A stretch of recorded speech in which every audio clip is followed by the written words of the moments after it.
As origens históricas da Igreja Presbiteriana.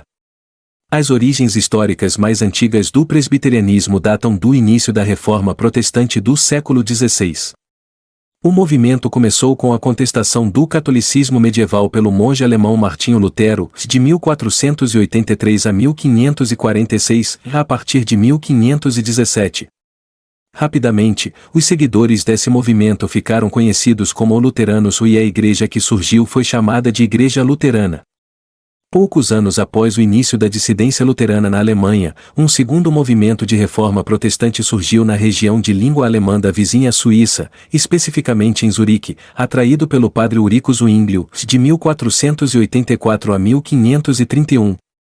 Esse movimento pretendia reformar a Igreja de forma mais profunda do que o movimento de Lutero e ficou conhecido como Movimento Reformado, com seus seguidores sendo chamados de Reformados.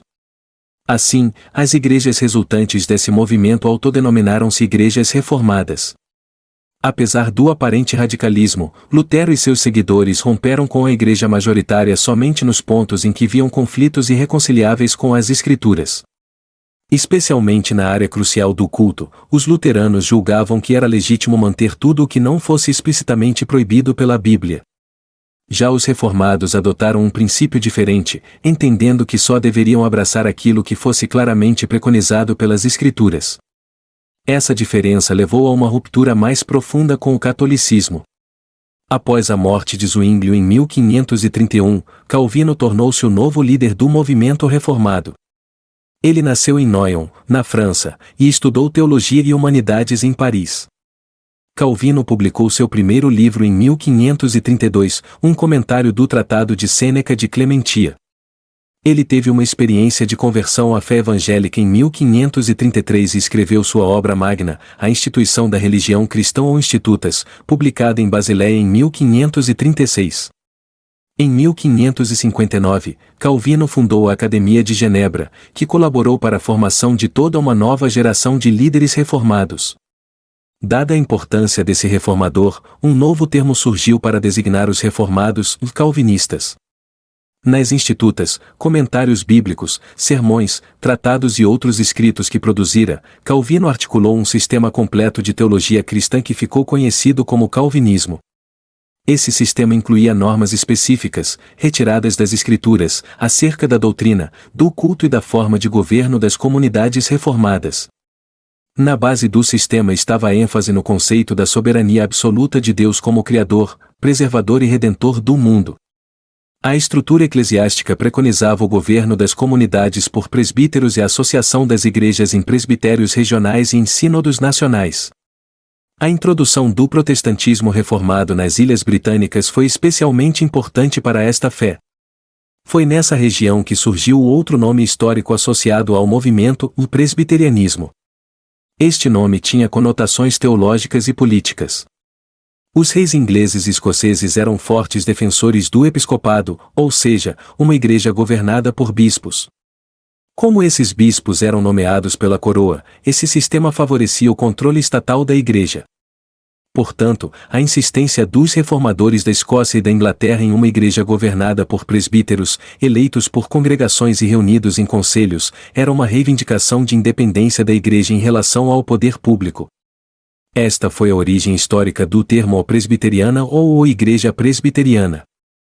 O protestantismo reformado foi trazido para a Escócia por George Wishart, que estudou na Suíça e foi queimado vivo em 1546. As primeiras igrejas reformadas surgiram no final da década de 1540. Os eventos precipitaram-se com o retorno do líder John Knox, de 1514 a 1572, que passou alguns anos em Genebra como refugiado, estudou com Calvino e retornou ao seu país em 1559. No ano seguinte, o parlamento aboliu o catolicismo e adotou a Reforma Reformada. Fé, Confissão Escocesa. Em dezembro de 1560, foi realizada a primeira Assembleia Geral da Igreja Presbiteriana Escocesa, que elaborou o Livro da Disciplina. No entanto, o parlamento não aceitou este primeiro livro de disciplina, que prescrevia a forma presbiteriana de governo, mas manteve o episcopado como instrumento de controle estatal sobre a Igreja. Ironicamente, entre 1561 e 1567, a Escócia formalmente presbiteriana foi governada por uma rainha católica, Mary Stuart. Após a morte de Knox, Andrew Melville, de 1545 a 1622, outro exilado em Genebra, tornou-se o principal defensor do sistema presbiteriano e de uma igreja autônoma do Estado. Os 4 reis seguintes, especialmente Carlos II, de 1660 a 85, tentaram impor o anglicanismo e perseguiram os presbiterianos. Eles fizeram uma aliança nacional para defender sua fé e ficaram conhecidos como aliados. Somente em 1689 o presbiterianismo foi definitivamente estabelecido, embora algumas modificações feitas pelo parlamento, como a Lei do Patrocínio, de 1717, tenham produzido várias divisões na igreja. Em suma, podemos concluir que a igreja presbiteriana tem suas raízes na reforma protestante na obra de líderes como Knox e Calvino. Sua organização governamental é baseada em presbíteros eleitos localmente, formando uma estrutura hierárquica que abrange diferentes níveis geográficos. E, ao longo dos séculos, a denominação se seguiu pelo mundo, tendo um papel importante na história do cristianismo reformado.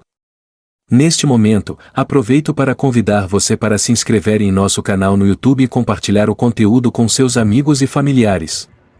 Dessa forma, você poderá acompanhar nossos vídeos e conteúdos atualizados sobre diversos assuntos, além de contribuir para a disseminação do conhecimento. Obrigado pelo seu interesse.